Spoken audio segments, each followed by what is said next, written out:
Ridge. Welcome to another edition of After Hours. This week I want to talk a little bit about the question of why does God demand perfection? Over the last couple of weeks we've been building this idea on who God is and what that means for what he demands of us. That God is perfect in holiness and love and integrity. And then this past Sunday we looked and said, well, what does God demand of me? And he demands that I be perfect in holiness, love, and integrity. So we've got those same ideas of holiness, love, and integrity, and also perfection. But somebody might ask and say, well, why does God demand perfection of us? I'm only human. Why would he demand perfection? So I wanted to take just a few minutes to discuss at least three separate reasons why God demands perfection. First, because it's his very nature. God is perfect in holiness, love, and redemption. And because he's perfect, that which is perfect can't mix with that which is imperfect.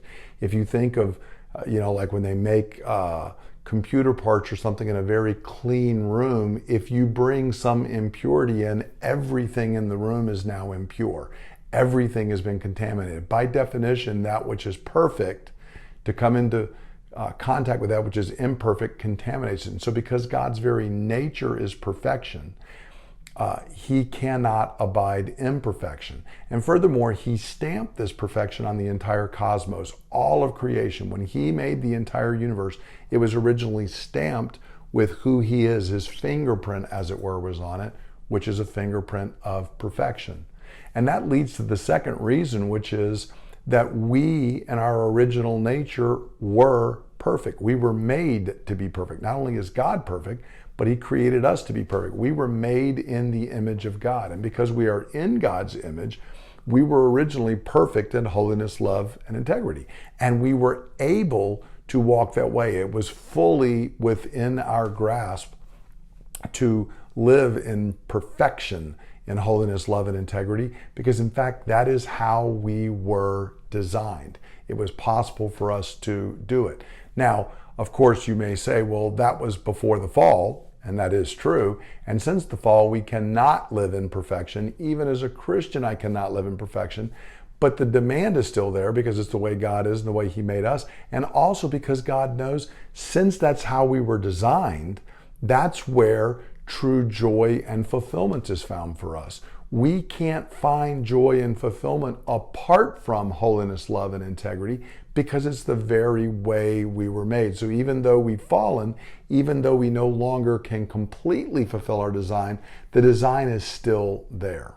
And that leads to the third area, which is that God demands this because sin is utterly destructive. For God to allow imperfection, to encourage that imperfection in us, would be to ignore the fact that whatever sin touches, it contaminates, it ruins, it destroys. And whatever is not perfect in these things, whatever is not perfect in holiness, love, and integrity, is in fact sinful, it is fallen, and therefore it is on a path to destruction.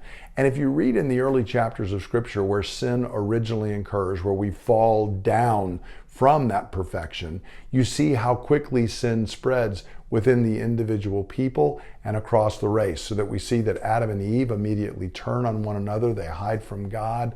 They are full of sin. They then bring forth children, and the very first one that is mentioned is Cain, and he kills his brother Abel. And we see that at the end of Genesis chapter 4, we're down to a man named Lamech who is boasting of the murders that he has committed.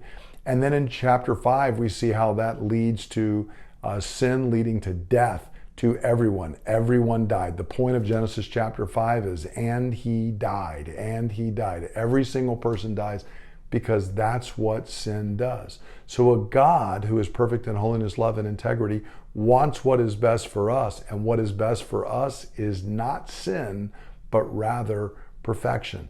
And the effect of this sin, if you go forward to the other end of the Bible, is that the entire cosmos is going to have to be recreated because sin has to be purged out. Sin by its very nature cannot be contained. It cannot be bargained with. It ruins and destroys everything it touches.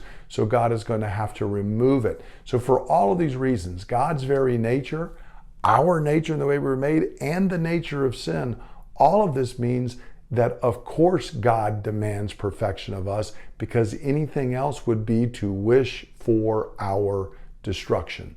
And so those who want to say, well, can't God just, compromise some and do that?